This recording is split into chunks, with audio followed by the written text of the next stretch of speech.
This is Bonjour Chai, the Isabel and Nicki and Albert Hoffman edition. I'm Avi Fongold in Montreal, and I'm here with Phoebe Maltzvovi in Toronto. We are your Frozen Chosen.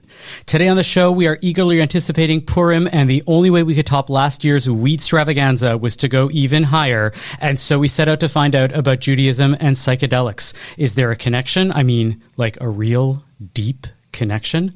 We'll talk to Zac Kamenetz and find out. But before we do, let's take a swing around the Jewish world.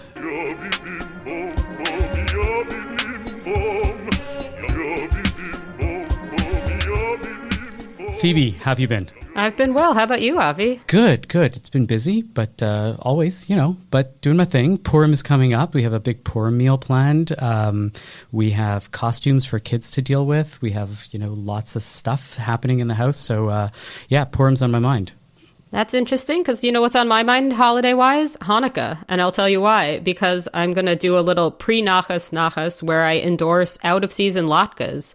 My older daughter asked for latkes, and I thought, you know what? The weather feels Hanukkah-like. Potatoes and onions are procurable in stores. So we had latkes for dinner last night, and my daughter brought a leftover latke to snack. I'm sure her classmates will be intrigued.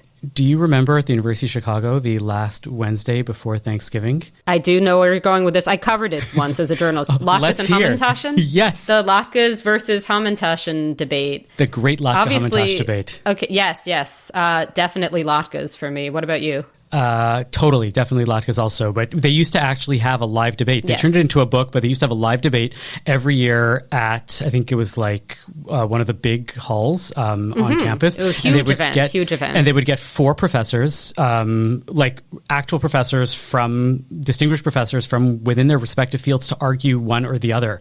And so I remember being there and hearing like Austin Goolsbee, who was a professor at the time, arguing pro-latka.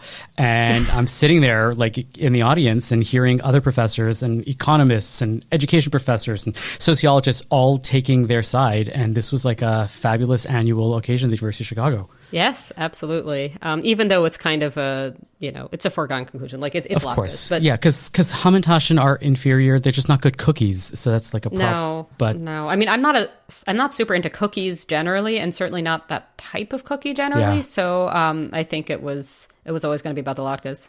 Team savory all the way. Yeah. We joke that when we go to a restaurant, my wife will always order dessert, and I will order a second appetizer. Because it looked interesting. I would rather have that, but I want to keep eating. What else? What's on your mind? What Jewish stuff has crossed your transom these days? Well, I saw a JTA article about the headline is "Meet the Real Life Sister Act Behind the Two New 90s Jewish American Girl Dolls." So I had to see about these Jewish American Girl Dolls, but so basically there are the American Girl Dolls. I'm going to give a whole background of what this is to the best of my ability. We're going to pretend I knew this all along and wasn't just, Googling it to write about it. But basically, these are these high-end toys, these dolls that are, but they're based on not actual historical figures, but sort of historically accurate types. So there are these different girls from different moments in American history. There are different races, religions, things like that. They have these backstories. There are like literal books for each doll about, I think, somebody who actually knows about this maybe can correct me, but then there are also these physical dolls, and girls get these dolls as gifts and bring them to, at least did many years ago, to American Girl stores where they would have American Girl doll tea parties and so forth. I should give a little disclaimer here that I have neither ever wanted nor gotten such a doll. I cannot imagine personally being involved in this as a consumer, but it is interesting to me that this exists, and I have no opposition to it. That's my doll backstory. Phoebe. Yes. Do you know about the American Girl dolls? Do I know about the American Girl dolls? Please tell me about them. I was going to wait till the whole thing and the discussion and then to really get into it, but I have to jump in here to quote a former host of Bonjour Chai. You are in for a world. You have a young girl, right? Who is? I do, but yeah. I mean, I remember buying my wife this book. two young girls. Yes. So I remember buying my wife this book when we only had one. I think it was by Peggy Ornstein, called Cinderella Ate My Baby. And we were like right in the throes of this, like, yes, of course, we're not going to get into gendered toys or anything like that. We are going to let the child do whatever they want and get into it. And then you realize that your life is going to be sucked into this princess world, whether you like it or not. Tea parties are a thing. Dress up as Disney princesses are a thing, and American Girl dolls most certainly are a thing. I have girls that have gone through it. But isn't that a budget thing? Because like I don't. Oh my God, it's a budget. I don't have strong feelings about the gender aspect. I think my feeling, as I'm sure said before and will doubtless say again, is that most children are gender conforming. Some are not. It's important to be accepting of those who are not. It's also futile to pretend that the world isn't as it is, and I have, no expectation to have the gender neutral toys or whatever. I think, however, that an $115 doll and a Toronto mortgage may not be compatible. Together. We are the proud owners of 4 American Girl dolls. Our girls, we have visited the American Girl doll store in Chicago as recently as this past December. So there is still a cafe. It is 2 floors. Okay. It is a museum. That's the way that we used to call it when we used to go visit it when we were actually living in Chicago. We didn't really have, I think we had 1 that was given to us by somebody else. And now we have 4 that the kids are like a little past now because our youngest is 9.5. So they're already at the tail end of like wanting this. But we went in December to Chicago, and we went to the American Girl doll store because, of course, they had to. And there is a cafe. There is a hospital where you can fix your broken dolls. There is a hair salon to take care of that really unruly fake hair that they have. You can get a manicure alongside your doll. They have special chairs at the cafe where you put your doll up so you can. This is a world that is a world unto itself. This is wow. I think of myself as a cisgender woman, but this might be a little bit too girly for me. Proportions. This might be a little bit girlier than I could handle. This is like you have the text and you have the midrash, and the midrash is a living world that these girls inhabit. That is unbelievable. Speaking of which, tell us about these 2 new American Girl dolls. Yes. So the reason that the JTA was covering this is indeed that these particular American Girl dolls are Jewish. They have 1 Jewish parent and 1 Christian parent. These dolls and their story begins in 1999. And so I'm quoting here from JTA. American Girl just released its first twin dolls, Isabel and Nicki Hoffman, who are also the first characters from an interfaith family. Their stories take place in the late 90s and are written by Julia de Villiers, or de Villiers, I don't know, and Jennifer Roy, and are inspired by the sisters' own childhood experiences. Okay. So this story has the obvious Jewish angle would be the whole interfaith aspect. And I had already seen this story because a lot of the mom Facebook groups I'm in and other places online, people have been very upset about, but sort of tongue-in-cheek upset about 1999 as a historical moment, being treated as that long ago. Like, oh my goodness, does that mean we're old? And yes, it means we're old. But I had a totally different Jewish angle on it that I wrote about for the CJN's website, which is that I think that 90s nostalgia is extraordinarily Jewish, is about the most Jewish thing ever. Meaning late 90s or 90s was a particularly great Jewish time, or was it that 90s the nostalgia for that era is a Jewish thing also? Both. I think that they go hand in hand. And I think this really, and I just kind of I was trying to articulate this when writing this piece, and I just kept thinking there's so many examples of this. So there's the general sort of pre-9/11, pre-war on terror, conspiracy theorizing about neoconservatives with a sort of wink, the sort of anti-Semitism that came through that. There's just the whole kind of, for lack of a better term, sort of wokeness discussions that have gotten Jews on various different points in the ideological spectrum upset. There are all sorts of things that have happened that have been less pleasant for Jews since that time. And I thought, I think there's something about the Clinton era, the Seinfeld era, the era of The Nanny, Fran Drescher's The Nanny. That was just a very, certainly for American Jews, a very cozy time that I think people of my demographic look back on often fondly, above and beyond the way all people look back on the time when they were young as like, oh, that must have been a better time. I was young then. You know, Judaism has come up in American Girl dolls beforehand. There's a classic of the historical figures named Rebecca Rubin. She lived in the Lower East Side in the 1920s, I believe, or the early 30s. All the accessories that she has, there's a Shabbat kit and a samovar and with like candlesticks and a challah and stuff like that. So definitely Judaism does play a large role. I mean, remember that these dolls are there to create narratives to play with and to work with, and having a Jewish character is, makes a lot of sense. What I'm curious about is that in 1999, interfaith relationships was still very, very fraught. This was not something nearly as accepted as it was now, almost 25 years later. And I'm curious how they're going to play with it, or they're just like, this is yet another marketing tool to say there's a lot of interfaith marriages, or, different marriages of different faiths with Jews and others, or Jews and nuns, or whatever it might be, and that this is just yet another selling point. Jews and nuns, you mean not the Catholic sort? You mean no religion? Yes, Jews and people of no religion. Because audio only. Yes.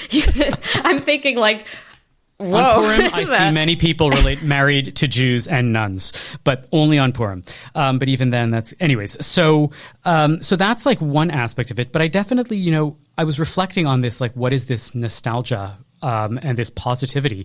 I think that there was definitely a boom time in the late 90s for Judaism. The Jews were everywhere, and it felt good to be able to talk about it and say it was like a thing. I think people had like a little bit of nachas, for example, about Monica Lewinsky, right? Oh, you see, a Jew. This was like not just anybody. And I thought about it because one of the twins actually has a very Lewinsky-esque beret.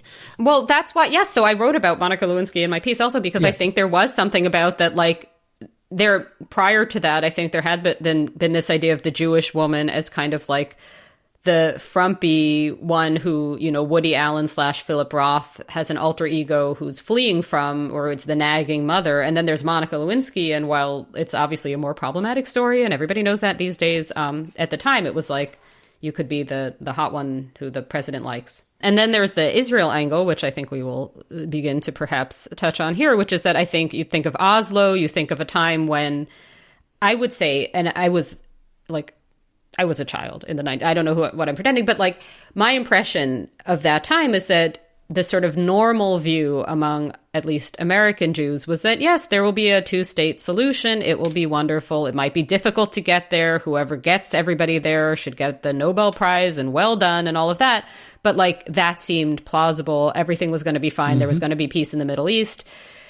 And this was just going to be resolved within, not just within everybody's lifetime, but like probably in the next 10 years or something. Like that was my impression of that era. Now, are we still in that moment? We are very much not in that moment, and that's as good a transition as possible to really dwell for a moment on the events of the past week or two in Israel. I find that they're genuinely cause for serious concern, and to think about where we're at in this world, and for time to reflect on what's been going on. I think that some of the worst fears of some of the protesters and dissenters of the current Israeli government are starting to come true, and that's not a good thing. That is far from a good thing. I'm going to bring this up in the context of a Twitter thread, a tweet thread, I should say, from CIJA, right? So CIJA posts this thing. So who is CIJA for the uninitiated? The Center for Israel and Jewish Affairs. They are the self-appointed and proclaimed, and they are the major organization that is devoted to advocacy for Jews and Israel in Canada. So is it equivalent to AIPAC in the States? Ish. We can unpack that another time. But yeah. So they have this tweet thread and says, what is happening in Israel? And they wanted to sort of like, the events are, Israelis are high alert as another escalation has led to more violence. Let's unpack what happened in the last week, right? What happened in Israel? And Israel is on high alert. Several days ago, the IDF held a counter-terror operation in Nablus. Several Islamic Jihad and Lion's Den militants were killed. During the counter-terror operation, there were large clashes resulting in the deaths of 12 Palestinians. 8 of the 12 killed in the counter-terror operation are confirmed members of terrorist organizations like Palestinian Islamic Jihad and Lion's Den. Canadian-listed terrorist entity Hamas responded by firing missiles from Gaza at Israeli civilians.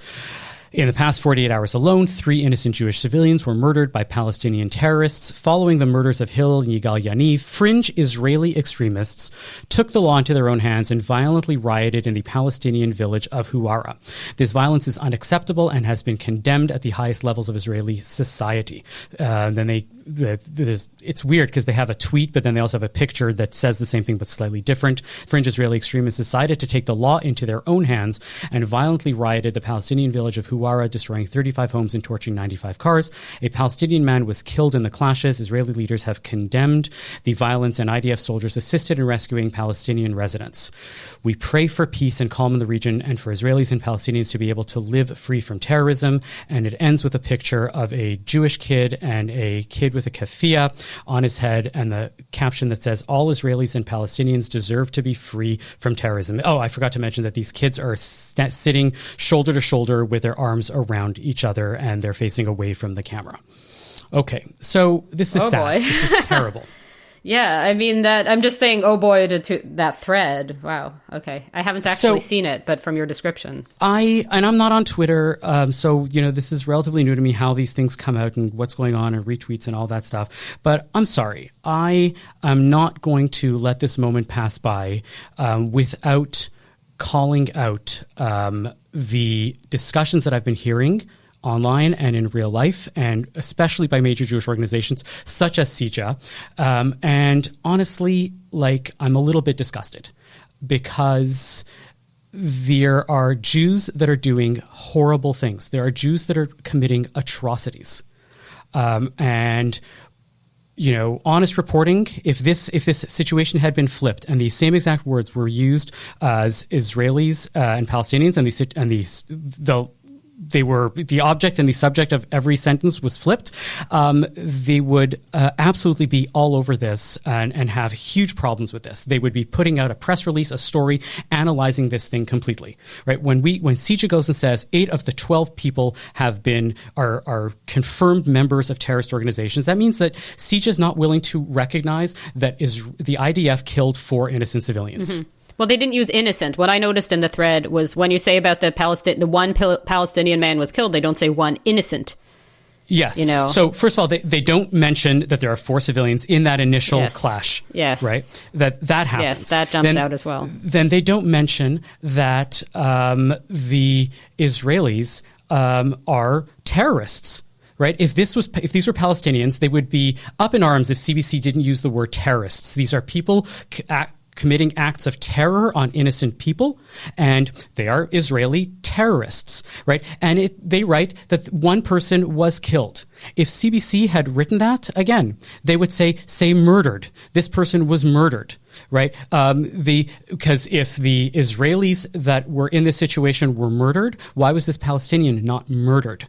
I think there's so much here, and I share your view that this is all extremely upsetting, and that plainly saying what actually happened would be a good start, media-wise. And I think there's just this, I guess, probably just generally North American / diaspora thing of being sort of not even understanding that Israelis themselves are often unhappy with what's happening in Israel, and that you can support Israel without supporting every single horrible thing that happens in Israel, every single thing the Israeli government does, and indeed every single thing that just happened now. And I'm sure they're going to come back at me and say, well, Avi, but we condemn the violence and this and that. And I'm like, language, first of all, right, language is difficult, and I recognize that. So the first thing I'm going to say is, CIJA, be better. right? We are better than this. And when there are atrocities happening, and that are being perpetrated by Israelis and or Jews, we need to accept that. And if we have language that is you want people to use when it comes to Palestinians, you have to use that language on your own, right? But the fact is, I accept and I recognize that language is difficult, right? And I want, instead of saying be better and change everything, start toning down, start recognizing that the other side is in a lot of pain every time something like this happens, right? And that sometimes third-party media organizations are not interested in kowtowing to your specific way of approaching something and saying there's clear sides to this and we are always right and they are always wrong, right? And to use words like murder, to use words like terrorists, and insisting on those things when it comes to Palestinians and specifically refusing to use them in these situations is very, very telling. And I think that it should be a moment of introspection for CIJA, for places like Honest Reporting, for places like B'nai B'rith, for when calling out hatred, recognizing that people hate on both sides, and to go and say, well, we're different. We are civil. The IDF helped the Palestinians that were in trouble. The IDF condemned the terror happening on their side. That makes us qualitatively different. That doesn't, right? We have people within our community that are terrorists, that are violent, that are not just fringe extremists, as you like to call them. They are they are the people that are in power in the government right now. They are the majority. And the real kicker, and we have to absolutely mention this because I've seen literally nobody mention this at all. And I assure you that this would be a major media campaign if this happened in the other direction. So this photo that I described to you, something seemed off to me about it. Right? This Jewish kid and a Palestinian kid, or a kid with a keffiyeh, arm in arm, right from the back. Something seemed off. Thankfully, we have Google, and we have Google Lens that lets you search for a photograph using your camera to find it. I did the search, and the first hit that comes up is an article from 2014 in the Times of Israel. Don't worry, there's a good Canadian connection also. And the title, the headline of this piece is "The Story Behind a Staged Coexistence Picture. Israeli and Palestinian boys embracing in famous image were actually two Jewish friends from Jerusalem." This is a photo that was taken in 1993 that was designed to illustrate aspirations for peace in Israel during the Oslo peace process. They were two boys, and it was taken by an American photojournalist that was shot for Maclean's magazine, which has been reproduced countless times, often without Rosen's consent. And as he says, it was a symbolic illustration. It was never supposed to be a documentary photo. It is incredible find. Incredible find. They should make American boy dolls out of Israeli boy dolls out of this experience. Yeah. Well, we'll see. All right, enough of that. Let's move on to our main topic. We'll get to our interview with Zac Kamenetz in just a minute or two. But I was wondering, before we even get to that, Phoebe, what's your relationship to psychedelic drugs? Well, I'm on 10 of them right now. No, really, speak. I'm like the Woody Allen persona in, I guess, Annie Hall, where there's the drugs around, and it's just, and in everything, where he's like, I don't know. I mean, that is actually me. I'm the person who has I'm allowed to say this, Ashkenazi alcohol tolerance, where the thimble of alcohol, especially since I would say turning 30, I cannot even have alcohol basically without being completely useless the next day. If I have half a glass of wine, I'm hungover. So I do not have a tremendous amount of experience personally, firsthand, with psychedelic drugs. I know about using an old British sitcom as a sleeping pill. I don't really know much else about this. So, Avi, this is up to you now. What is your ample experience? I assume you're tripping right now. Of course. Lucidly, with nothing more than a Snapple and a fountain pen ink. I am that good. No, I will admit that I don't have any experience with a psychedelic drug. I've been fascinated by it ever since reading about the new uses of psychedelics for psychological trauma, for PTSD, for all sorts of ego-destroying, ego-changing approaches to the mind and the consciousness ever since reading Michael Pollan's book that came out a few years ago called How to Change Your Mind, where he starts out as a skeptic and says, I'm a journalist and I'm just going to go and do this. And he learns a lot and realizes that these drugs, this class of drugs that are known as psychedelics or entheogens or however we're going to call them, are have great possibilities for people and will compress 5 years of therapy into one session, and not just to remove the idea of therapy beyond that, but to sort of say hey, let's get to the good stuff of therapy, right? This is the psychedelics, the way he described it almost was sort of how you watch season 2 or 3 of a show, to use a TV reference or a metaphor again. And then right at the beginning of the season, they're on the last season of X, and in 2 minutes, they sort of get you up to speed with everything you need to know if you hadn't yet ever watched it or forgot all about it, and move you on. And he's well, that's the point, or that's one of the things that psychedelics can do, is sort of speed up and get you through all of the stuff that gets you over your fears and all of your facing, the stuff that you have a hard time facing, to get to the good stuff of therapy, to get to the point where you're able to face whatever it is that you need to be able to confront and move on. And I only know about this from reading about this. I then looked into it briefly after finding out about this and this whole world. I actually signed up about 5 years ago, so it's safe to say that the waiting list no longer exists and I am not on it anymore. But I signed up about 5 years ago for a study at Johns Hopkins where they were asking religious leaders and spiritual leaders of various denominations to take a supervised psychedelic study, to take psychedelics under supervision, and they wanted to see what the spiritual experience was like under that. And I'm sure maybe we'll get a chance to talk about that because I'm sure Zach knows about it more than I do. But I never heard from them. I heard from them where they said, yes, we're putting on the waiting list, but it's very long, and so don't expect to hear from us. And I didn't hear from them. So, well, that's interesting though, because it's what you're describing. It sounds like sort of two different but related things: a medical use of psychedelics, as the same as using any other sort of medicine in a mental health context, but also a spiritual exactly, one. And that the spiritual works on the same axis in the sense that it takes years sometimes to have a spiritual breakthrough where you say, I'm putting in the work, I believe in this, I'm doing this, but I don't quite get what I'm doing it for until you push through and you do it. It's kind of fascinating to me. So, I'd like to explore that a bit more. Before we do get to our next topic, I do want to remind everybody of our Great Canadian Seder. As we've mentioned in the past couple of weeks, we are planning another edition of last year's big hit. We would love to hear your ideas for it. To get in on that, please just email us at bonjour@thecjn.ca. Tell us your ideas. Tell us if you'd like to volunteer. bonjour@thecjn.ca for the Great Canadian Seder Part 2. Let's get to our interview with Zac Kamenetz right after we hear from our sponsor. Are you in the market for a new watch or a special piece of jewelry? Are you looking for the perfect engagement ring to pop the question? Atelier Lou has all this and more. Eric and the team at Atelier Lou can craft a piece for you, or you can select from some of the exclusive designers that they offer. From a simple bangle to a statement necklace, Atelier Lou can make you or your loved ones sparkle.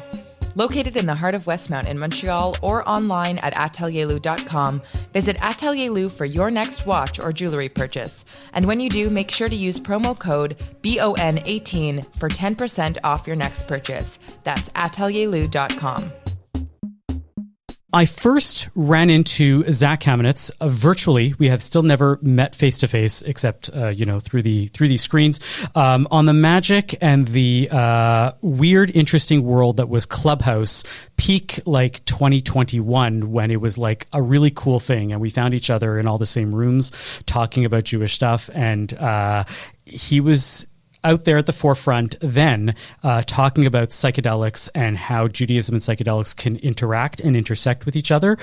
Since then, Zac Kamenetz has founded Sheva, which is an organization, probably the first organization, maybe even since the 17th century, probably, to intersect Judaism and spirituality and psychedelic use. And so we thought, what better person to bring on to talk about, any sort of mind expanding, idea expanding, spirituality expanding ideas ahead of Purim than Zac Kamenetz. Zac, welcome to Bonjour. Hi. It's great to be here. Thank you for having me. Zac, what exactly does Shefa do?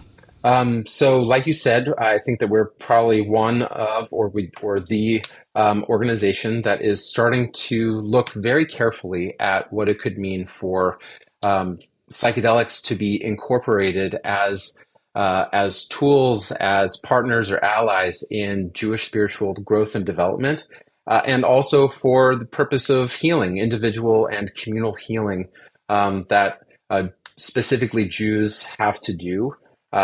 Thousands of years of intergenerational trauma, genocide, displacement, the woundings that happen from our own culture and religion, and hopefully to continue to elevate our people and hopefully elevate the rest of the world also. So what we do specifically is we have groups dedicated to integration. That's the meaning-making process where people have psychedelic encounters on their own. They're looking for a Jewish space to do this in, to be with Jews and to be able to speak as Jews also. And they get to talk about the experiences that they had either 20 years ago or 20 minutes ago. And to do that in a very safe, vulnerable, peer-led way. We're also exploring, reopening the great sources of Jewish wisdom about how have we explored our consciousness? How have we expanded consciousness from the very beginnings of our civilization? Where is the intersection between opening oneself up to the mystery, the beyond, what lies past rationality? We have a lot of that in our tradition, but it's not really on the curriculum of Jewish education in North America right now, at least in liberal circles.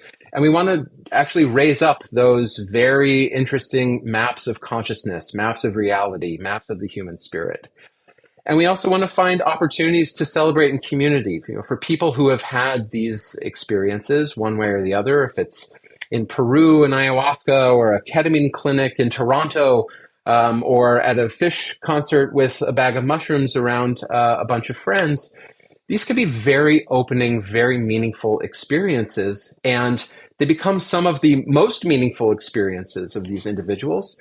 And it's important for people to feel like there are others that are on the path with them. So to be able to come into community and to be celebrating what we have learned, what we have gained, not just individually, but as a chevra, as a community, is really important too. Yeah, it sounds like you're trying to straddle and the balance between this serious idea of, the ego being deflated by one, acid trip and the ability to rise spiritually through that, with the fact, like, as you said, there are people that are just going to take some mushrooms and go to a fish concert and have fun, right? And that you're not placing a value judgment and saying that that's not okay, right? Don't do that. Purim is coming up, and like there are people that are going to go say, no, psychedelics are serious and they're real, and you have to treat them as.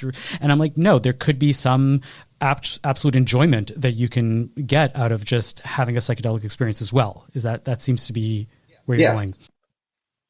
Yeah, absolutely. Again.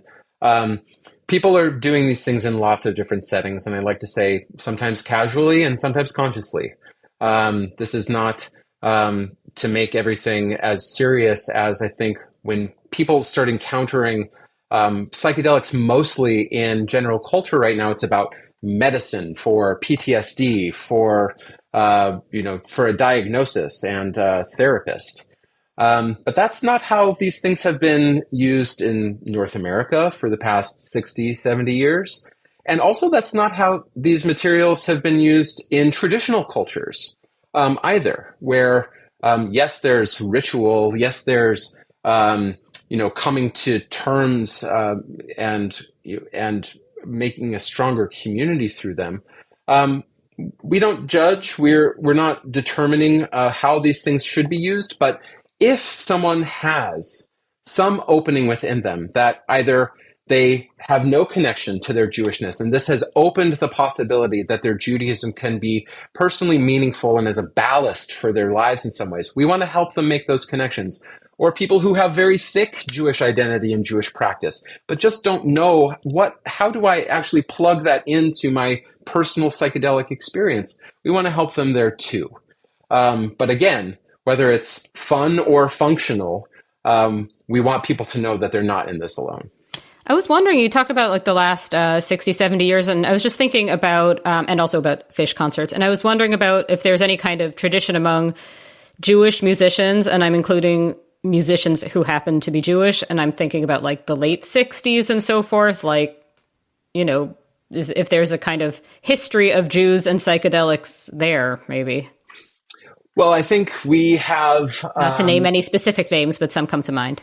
Yeah, some come to mind, and they can speak about that better than I. But I would say, you know, in the 60s and the 70s, this is my working hypothesis, that post-Holocaust, kids growing up, teenagers in their 20s, in the 60s and the 70s, who are encountering psychedelics like general culture, you know, mostly LSD and mushrooms, some mescaline also.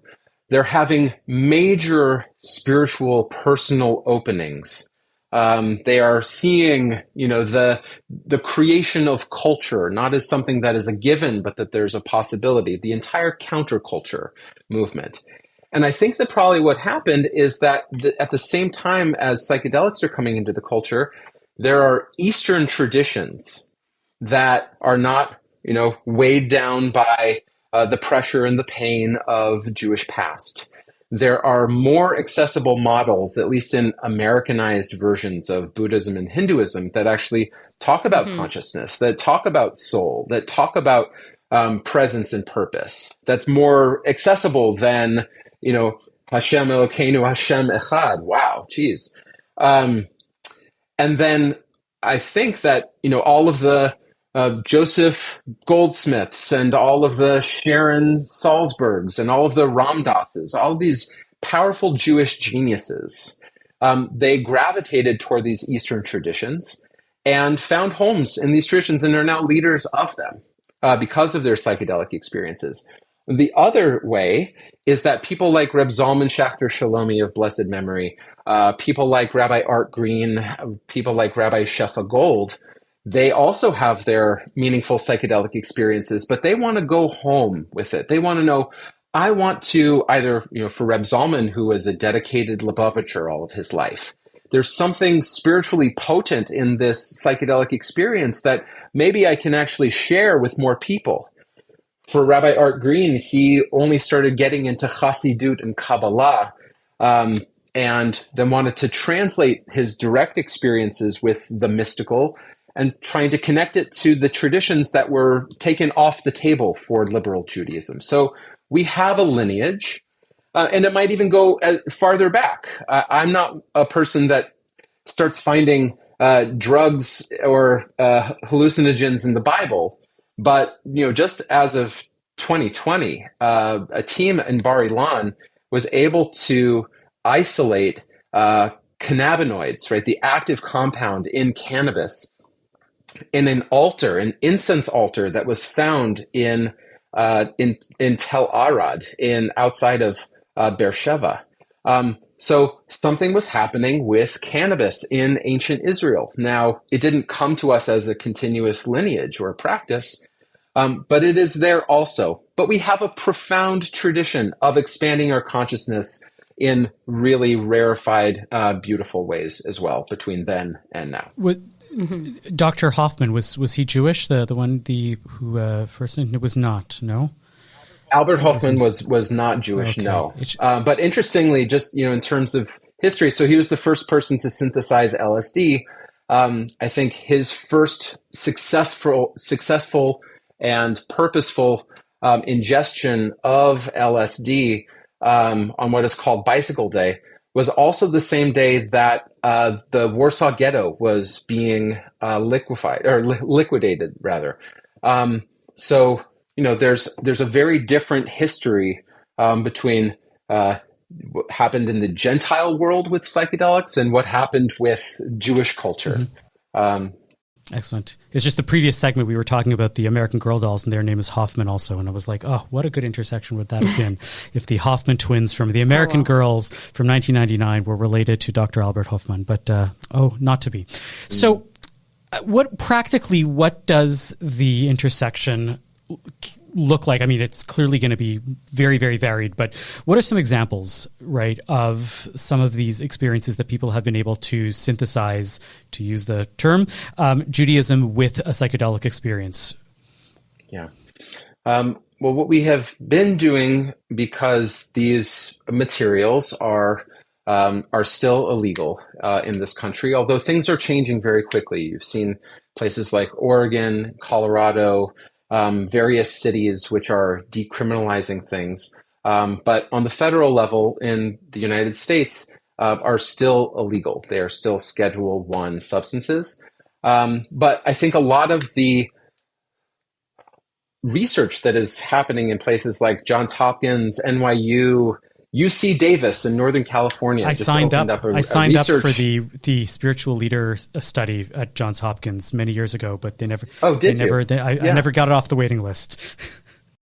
Oh, well, we could talk about that maybe another time. But I think when we're seeing all of this profound research, not only about what is available to people in the psychological space, but what is available spiritually, what is available, transpersonally, as they call it, beyond oneself.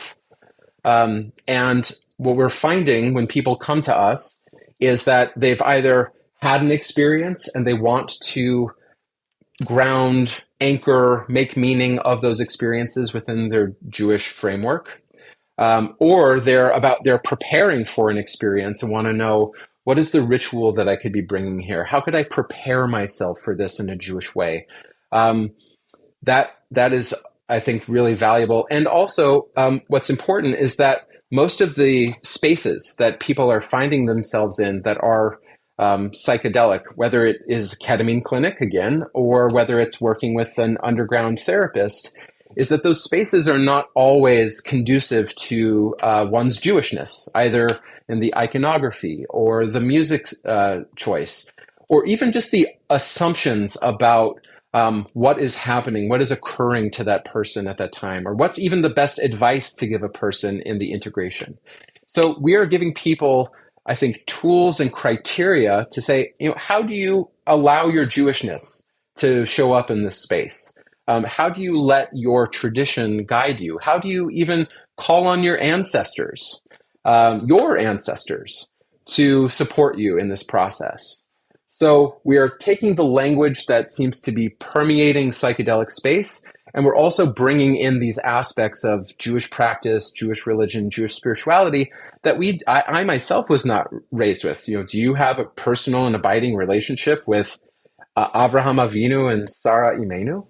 I mean, me personally, that is something you personally. Well, I'm a rabbi. Do I have a personal relationship with them? As in, do I think about them one-on-one? Not necessarily, but I do think about other characters. I probably relate more to the rabbis of the Talmud or the Maimonideans because I am more of a rationalist. But it's a great question. I was going to ask, even let's say hypothetically, right, to get really grounded, and let's say. I know it's hypothetical, but it's not, but it is. But I'm like, suppose I get Mishloach Manot this week and somebody happens to include in my Mishloach Manot this week, a tab of acid, right? It's something that will help my Purim go forward, right? What would I do to make that a more Jewish experience? Well, the first thing that you should do is maybe not do a tab of acid the first time as your first psychedelic experience. Again, I'm not gonna give any direction in that way. I would think that in order to be upholding the mitzvah of v'nishmartem et nafshotechem, right, to actually be guarding your body, taking care of yourself, you would try to find a testing kit to make sure that what you're getting is. And what you're putting into your body is what someone has told you, right? So that this is what we call harm reduction. That's number one. The second thing that you might do after you have verified that it is what they have told you it is to think about your intentions, right? That we have in the Jewish language of prayer, we have kavanah, our intention setting, right? The direction that we're hoping to go in. To be able to say, what is my purpose here? Not just, stick out your tongue and buy the ticket, then take the ride, but what would I actually hope to get out of this experience? And then the other piece is the keva. What is the space in which I would want to do this that is safe, that is supported? Do I want someone with me? Do I want someone to be minding the store while I go fishing inside my own consciousness? And be really intentional about, do I want to be listening to music? Do I want to be moving my body?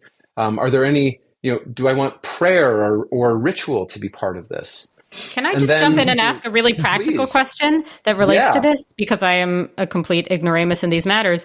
How long does an acid trip, or whatever the kids call it, or whatever, how long would it last? Because I'm thinking, like, most of the people I know, myself included, have like small children. You know what I mean? Like, this seems like it would be kind of I'm picturing some sort of retreat, again, like late 1960s, a lot of people who maybe do not have a ton of practical obligations. Sure. Of course. Well, just like Avi had started to indicate in his earlier comment, all of this information about everything is available, and people really should do research.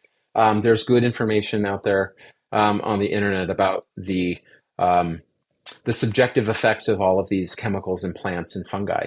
But when we're talking about LSD, for example, this is a very long-acting compound, right? Someone with a regular dose, if there is such a thing, that could last up to 10 to 12 hours. This is heavy work. So, someone who doesn't have all of that time to give, either because of their own responsibilities, might choose something else. So, someone who is working with ketamine in a clinic, this might be something that they do for 1 to 2 hours. Someone who's using any other compound could be from 1 hour. It could be 20 minutes to 4 to 6 hours. So again, you need to know what you're getting into, and that's part of the upholding of that mitzvah of guarding yourself.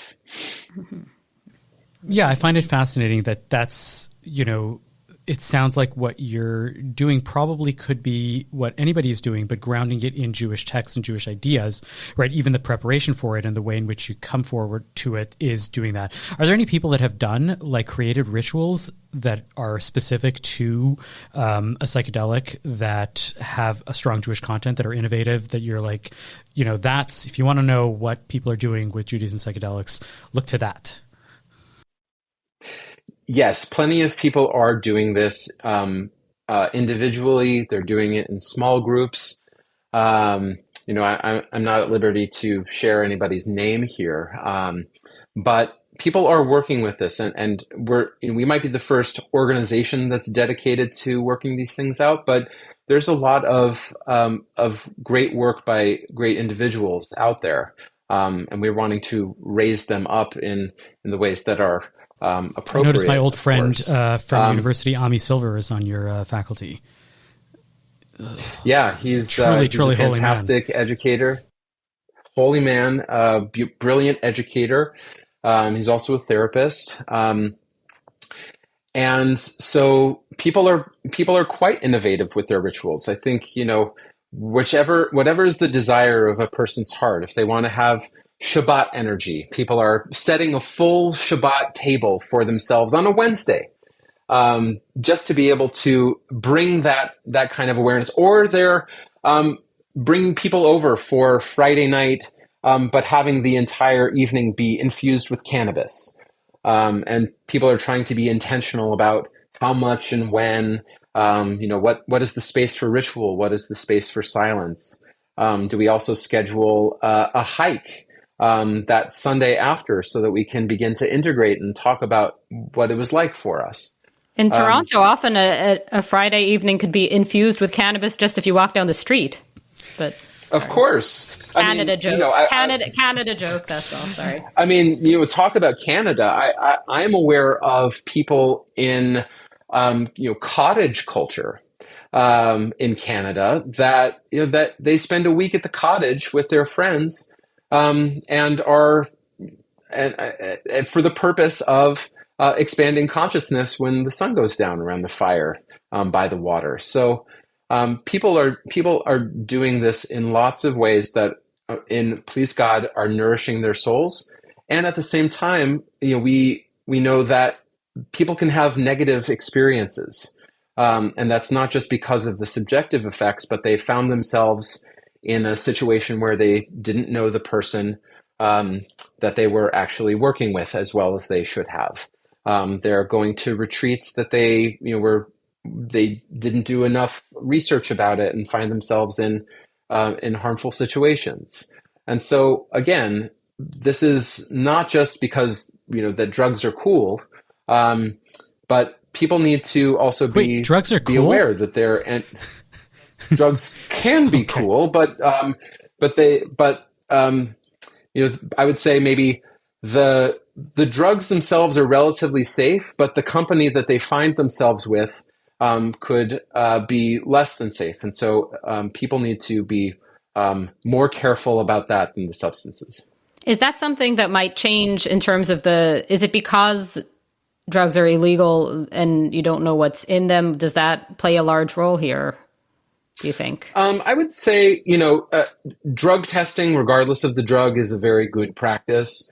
I think part of the issue is that because these things are still illegal, it's that prohibition actually allows bad actors who are not regulated to act with impunity. And because people often are often desperate, right? Especially now, in the past month, I have received more emails and calls about people's children who have treatment-resistant depression, that they have tried everything, that they have tried SSRIs, antidepressant medicine, they have tried talk therapy, and they see all of these press releases about psychedelics may, psychedelics could heal this particular ailment. And because they are so loving and scared for their loved one, that they'll do anything. And I think that allows people who, are either doing this but are not doing it in the best way, people who are, shamans for no particular reason other than they have access to the medicine. People can be taken advantage of. And that also means, the integration process, not just come somewhere, stay for 6 hours and go home, but how is a person being held after the fact? How are they able to process what has happened during the session? Is there an ongoing therapeutic relationship, even if it isn't with a therapist per se? And so I say eventually we are going to be able to move into the space that is outside of medicalization, but is something that's closer to maybe pastoral care, where we are actually offering spiritual direction, hashpa'ah, that is utilizing these medicines, these plants, but it is for other purposes than just the treatment of mental health disorders.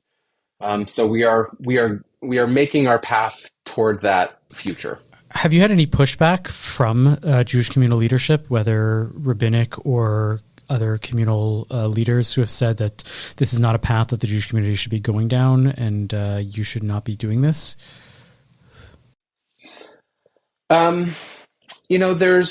There's very little. The pushback that I have gotten is either historical, meaning people who were around in the 60s and 70s and have mostly anecdotal stories about how people who used these substances back then, it was deleterious to their well-being or their mental health. Again, people not being careful with the set and the setting, the keva and the kavanah when these things were happening. These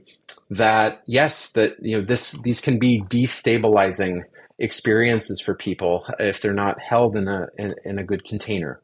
So that's one pushback about what people have seen in the past, and you're just whatever work you're doing, if you're not advocating, you're just there to catch people. is still giving, a hechsher to these things. That's on one end. On another end, what I would actually like some more time and thought to work through is people from more religious orientation who say, this is a shortcut to spiritual work. This is not part of our Masorah. This is not part of our tradition.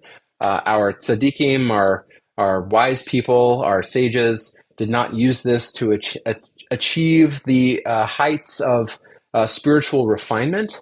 And this is just the easy way. Or even whatever you achieve is like nothing because you didn't do it according to the traditions that we have for this. And I would like to understand the nature of what it means for there to be a shortcut, also because all of the people that I have talked to don't see this as the apprehension of some like final thing, but see this as the beginning of a path of acquiring knowledge and wisdom. And also I would say that the easy path is probably hard enough. This is maybe a shortcut, but a shortcut to a longer road. We even learn in Chabad Hasidus, that there is a long path and a long, short path. And so for a lot of people who are working in this way, it could be a shortcut in the moment, but they are introduced to a much longer process of spiritual development. So I need time to think more about that. Sure. Well, there's to go on the line of Hasidic teachings, there's a famous Hasidic teaching about how Yom Kippur, right, is Yom Kippurim, that it's a day that is almost like Purim, that is almost at the level, and that the ability, the heights that one can reach on Purim are actually higher than the heights that one can reach on Yom Kippur. And people think about the physical dissolution, right, the ability for you to go and be a better person by letting go of everything in your body. What better time to think about this in the days leading up to Purim than the ability to let go of the ego and the possibilities and the benefits of psychedelics, especially through joy and not just through a long, scary process. And so I encourage everybody to go check it out, at least, even if you're skeptical, even if you're just more interested in hearing about it. Your website is shefaflow.org. Is that it? To find out more, they are not going to point you to anybody that is going to do anything illegal. They are just going to point you to resources for integrating other ideas into a Jewish context. Zac Kamenetz, thanks so much for coming on Bonjour Chai. Thank you. This was really fascinating. Great to be here. Thank you again.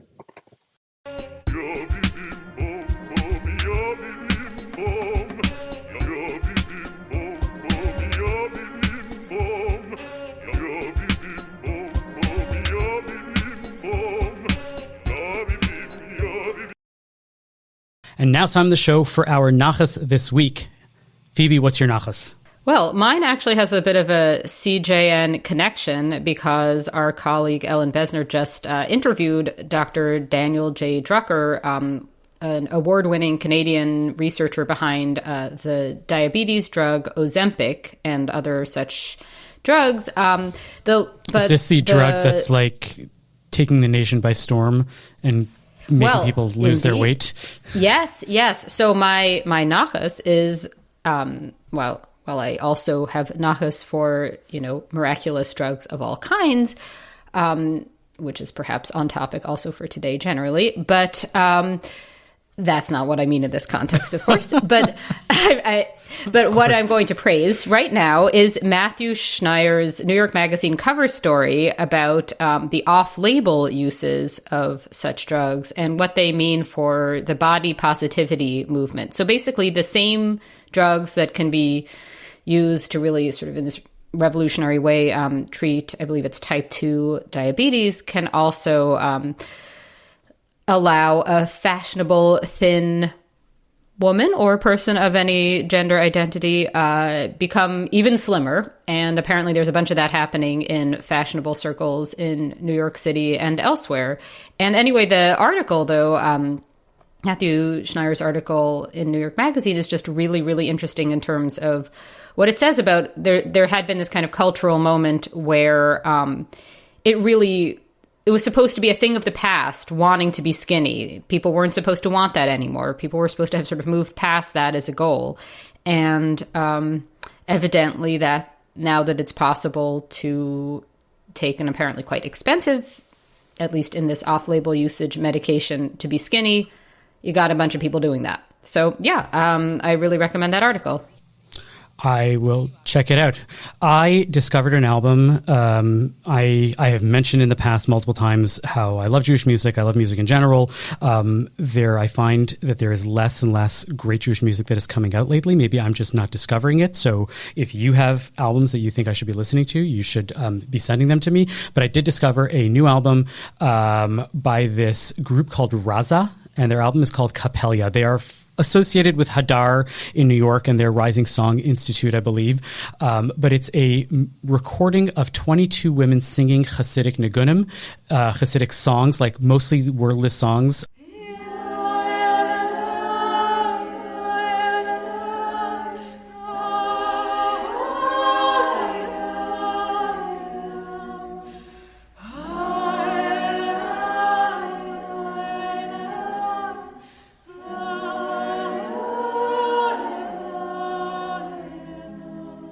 You know that it's supposed to be deeply moving because they use harmonium and they use like open drums and like cellos as the minimal instrumentation behind it.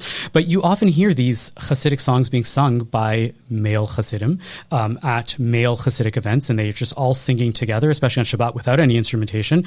And this is the first instance that we have of women. Generally, a lot of them are probably ex-Hasidim, not necessarily all of them, but they recorded some videos. They did a photographic documentation. It's a whole project. But the album is available on Apple, Spotify, wherever you get, wherever you are listening to Bonjour Chai. Obviously, you should go and check out this album, Raza Capella. It's beautiful, it's haunting, it's fun. There is a sense of humor and joy that I don't always hear when you're hearing men singing these nigunim, these songs. But I had a lot of fun, and I've been listening to it on repeat for the past week since it's been out. Maybe we will go out with an excerpt.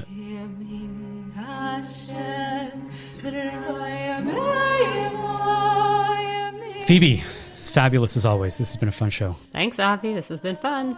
Thank you for listening to Bonjour Chai for the week ending March 4th, Shabbat Parashat Tetzaveh. The show is produced and edited by Zac Hoffman. The executive producer for CJN Podcasts is Michael Freeman. Our music is by So-Called. We're a project of the Jewish Living Lab and are distributed by the CJN Podcast Network. You can listen to all our past episodes on our page at thecjn.ca/bonjour, and you can subscribe to the podcast and automatically receive all episodes on Apple, Spotify, or wherever you get your podcasts. We'd love it if you told a friend about Bonjour Chai. It is one of the best ways we get new listeners. As always, email us with comments at bonjour@thecjn.ca. I'm Avi Feingold. And I'm Phoebe Maltz-Bovey.